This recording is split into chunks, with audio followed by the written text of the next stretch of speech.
नमस्कार, मैं अक्षयदीप। आप देख रहे हैं न्यूज़ नेक्स्ट। हर इंसान ज़िंदगी से दो उम्मीदें रखता है कि वो खूब जिए, लंबा जिए और साथ ही साथ वो जिए तो उसे कोई बीमारी ना हो, वो स्वस्थ रहे। राहत इंदौरी साहब भी कहा करते हैं, जिस्म से साथ निभाने की उम्मीद ना रख, इस मुसाफिर को तो रास्ते में ठहर जाना है।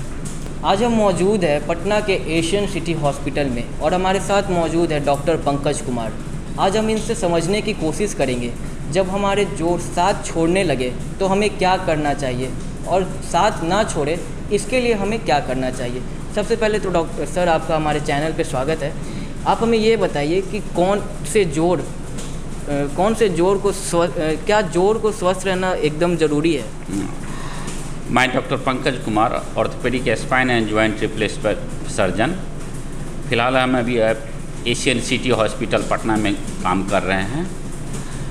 और रही जोड़ की बात, कोई भी जोड़ हो, शरीर के अंग का कोई भी जोड़ हो, वो स्वस्थ रखना अनिवार्य है, नहीं तो आपके सारे दिनचर्या खराब हो जाएंगे। मेनली जो होता है नी जॉइंट हुआ, हिप जॉइंट हुआ, ये इसका इम्पोर्टेंस बहुत ज़्यादा। कहीं ऊपर नीचे जाने में, चलने में अगर पेन हो रहा है तो आपका सारा दिनचर्या खराब हो जाएगा। इसलिए जोड़ों को स्वस्थ रखना, खासकर घुटने का दर्द, हिप कुल्हों का दर्द, एंकल जॉइंट, ये सब शोल्डर जॉइंट, ये सब पेन फ्री रखना ज़रूरी हो जाता है। सर, क्या इस तरह की समस्याएं वाकई में बढ़ रही है, और अगर बढ़ रही है तो इसके पीछे आप क्या कारण मानते हैं? हाँ, मुझे तो लग रहा है कि ये जॉइंट पेन धीरे धीरे बढ़ ही रहा। इसका सबसे बड़ा कारण क्या है? Sedentary life. लोग फिजिकल एक्टिविटी छोड़ते जा रहे हैं, बस अपना गाड़ी चाहिए, मोबाइल चाहिए, लेकिन फिजिकल एक्टिविटी पे कोई ध्यान नहीं देते हैं।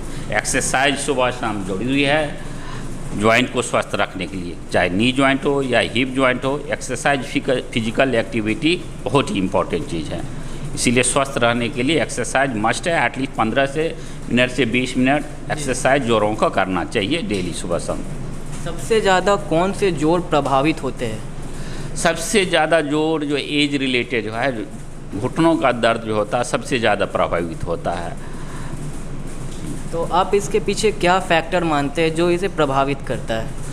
सबसे ज़्यादा घुटनों का दर्द है प्रभावित होने का कारण क्या है कि एज रिलेटेड होता है, समझिए। एज आफ्टर 50-60 के बाद क्या होता है, घुटनों का जो कार्टिलेज होता है वो घिसने लगता है, समझ। उससे क्या, जोड़ों पे प्रेशर पड़ता है। एनी मूवमेंट, कोई भी मूवमेंट होता है उस पर प्रेशर पड़ता है, उससे पेन, जॉइंट पेन शुरू होने लगता है। और दूसरा कारण इन्फ्लामेटरी कॉज, जैसे कोई कॉन्जेनिटल कॉज हुआ, रोमेटॉइड आर्थराइटिस जो होता है, आर्थराइटिस जिसको बोलते हैं लैंग्वेज में, आर्थराइटिस जैसे रोमेटॉइड आर्थराइटिस, एंकुलाइजिंग आर्थराइटिस हुआ।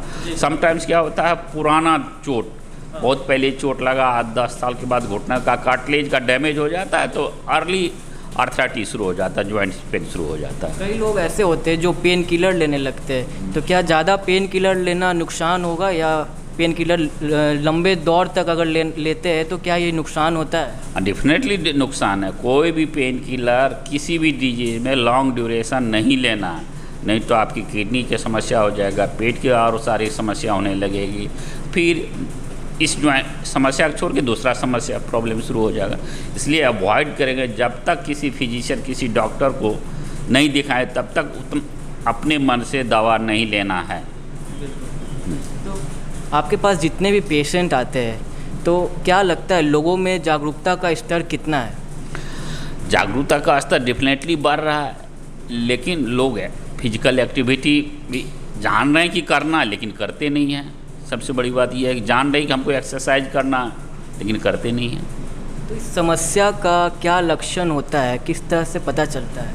ये समस्या का, अगर एज रिलेटेड प्रॉब्लम हुआ आफ्टर 60 अगर हो रहा है, आर्थराइटिस जिसको ऑस्टियोआर्थराइटिस बोलते हैं, तो उठने, सीढ़ी पे ऊपर नीचे ग्राउंड लेवल एक्टिविटी जो होता है, पलथी मार के बैठना, क्रॉस लेग बैठना, ये सब होता है, उसमें पेन शुरू हो जाता, दर्द शुरू हो जाते हैं।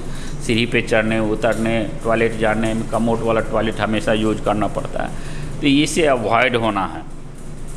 अगर चोट लगा हुआ है, किसी को चोट लगा हुआ, चोट के कारण भी दर्द होते हैं, जब मेडिकल लिगामेंटस इंजरी होता है, इससे भी दर्द होता है।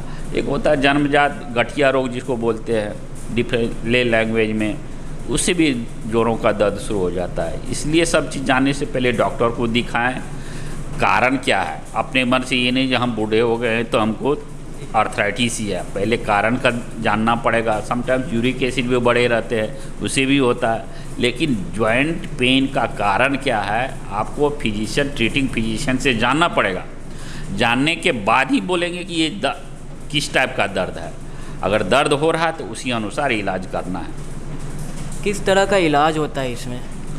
Usually most of the case में कंजर्वेटिव ट्रीटमेंट का मतलब थोड़ा pain killer, physical activity, physiotherapy, exercise, ultrasound, heat therapy, so many heat therapy होता है। सबसे बड़ी बात है रेगुलर एक्सरसाइज, आइस कंप्रेसर, उससे भी आराम, बहुत राहत मिलती है।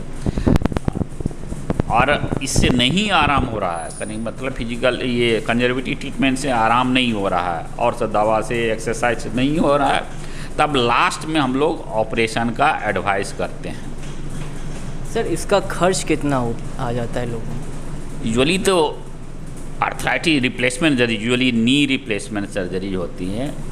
थोड़ा सा इम्प्लांट कॉस्टली था पर है, लेकिन टैपिंग, इम्प्लांट का टैपिंग होने से कॉस्ट बहुत ही कम हो गई है।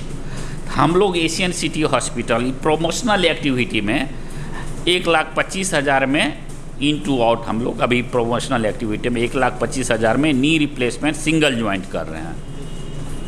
क्या ये असरदार रहता है लोगों का? हाँ, क्यों नहीं। हम लोग ऑपरेट करेंगे, 2 से 3 दिन में चलेंगे घर, 5-7 दिन में घर जाएंगे। अगर कोई मेडिकल प्रॉब्लम रिलेटेड नहीं कोई प्रॉब्लम है, 5 से 7 दिन में घर जाएंगे, 2 से 3 दिन में वॉकर लेके चलने लगते हैं। बहुत बहुत धन्यवाद। तो ये थे हमारे साथ एशियन सिटी हॉस्पिटल के सीनियर डॉक्टर पंकज कुमार जी।